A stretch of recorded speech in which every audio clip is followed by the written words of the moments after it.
Hey guys, it's Barry from Barry's Aquarium, and for today's video, what we're going to be doing is we're going to be doing a tour of all of my fish tanks. In this video, you're going to be seeing every single fish tank I own and every single fish that I own. It's going to be super cool. The reason why we're actually doing this is because we just hit 100 subscribers on YouTube. That's right, 100 subscribers on YouTube. This is a huge milestone. I honestly never thought that I'd actually get 100 subscribers. And I just want to thank you, the subscribers, for subscribing. And new viewers who haven't seen any of my videos before, I highly recommend you go check out some of my other content. And if you like what you're seeing, go ahead and consider subscribing. And with all that out of the way, let's get on with the fish tank tours.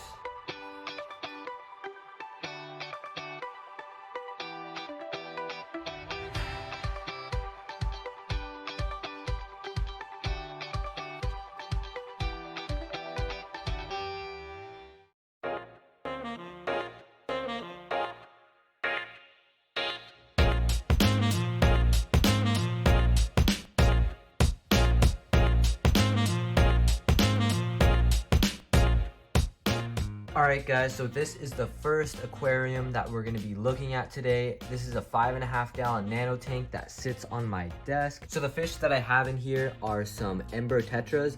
I only have 2 in here. I did have quite a few, but the very first week that I got them, I think they were just too shocked and a lot of them just died. Besides the ember tetras, I have some Neocaridina shrimp in here. They're also known as cherry shrimp. Mine aren't as cherry colored as a lot of other shrimps are. They're more of a kind of clear brownish color.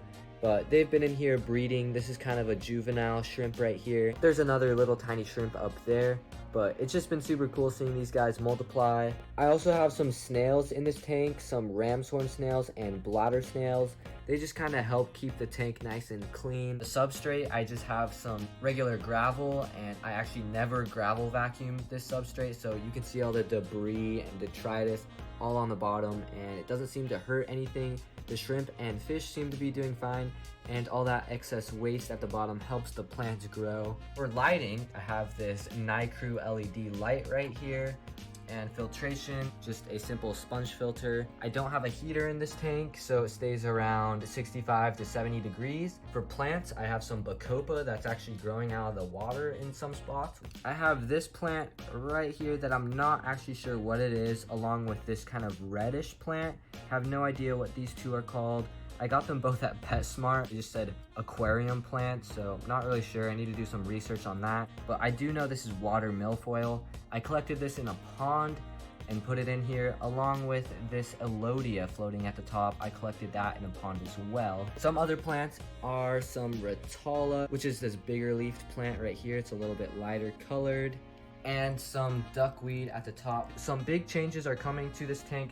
I'm actually going to be replacing it with this Marine Land portrait tank right here. This should be my next video, so stay tuned for that video. Moving on to the saltwater aquarium. This is actually my first ever saltwater aquarium that I ever set up. In here, I have 2 clownfish, as you can see right here. The black colored one is Scott, and the orange colored one is Zed. I also have some corals in here. I have this leather coral right here. Then we have some pulsing xenia right here, some green star polyps, zoanthids, a green spotted mushroom right there, a candy cane coral, and a sea urchin. And the sea urchin doesn't currently have a name.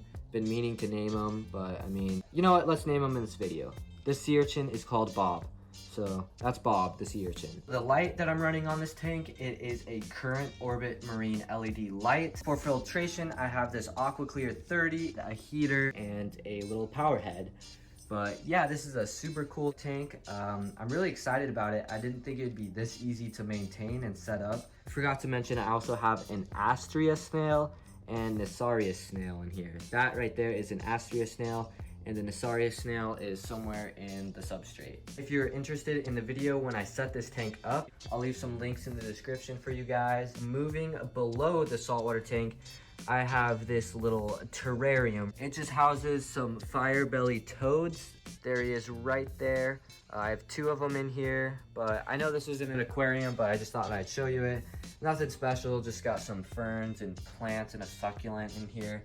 But they're doing pretty good in here, so let's move on to the next fish tank.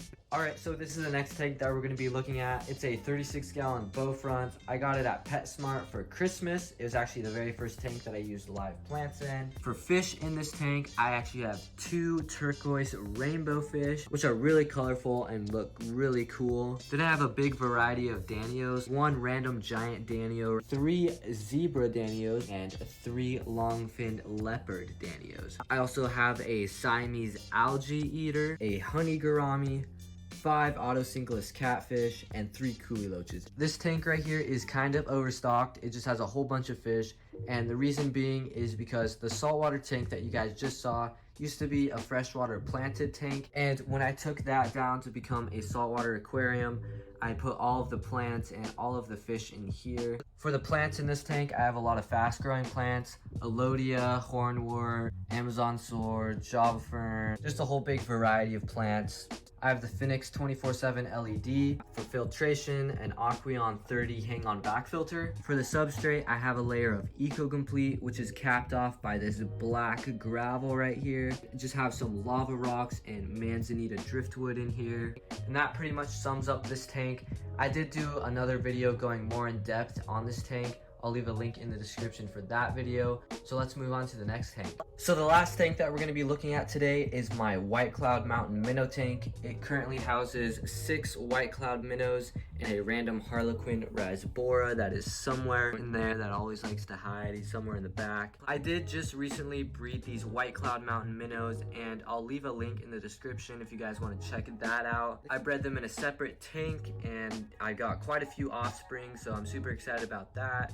This is the easiest to maintain out of all of my fish tanks because it just has so many fast growing plants which just absorb all of the nutrients, and I honestly probably don't need to do any water changes on this tank because of all the fast growing plants. I also have a bunch of ram's horn snails in here. For the light, I have a Nycrew LED light just like the one on my other 5-gallon tank. For filtration, I have a sponge filter back there. It is not turned on because it's a little bit loud. For plants, like I said, a lot of fast growing floating plants up top, and Java moss and some jungle val, and that's pretty much it for this tank. Like I said, super easy tank to maintain, gotta be one of my favorites. It's super green, and yeah, that is it for all of my fish tanks. Well guys, that's gonna do it for today's video. I hope you guys enjoyed. Like always, make sure you like, subscribe, and follow me on Instagram, and I'll see you guys on the next video.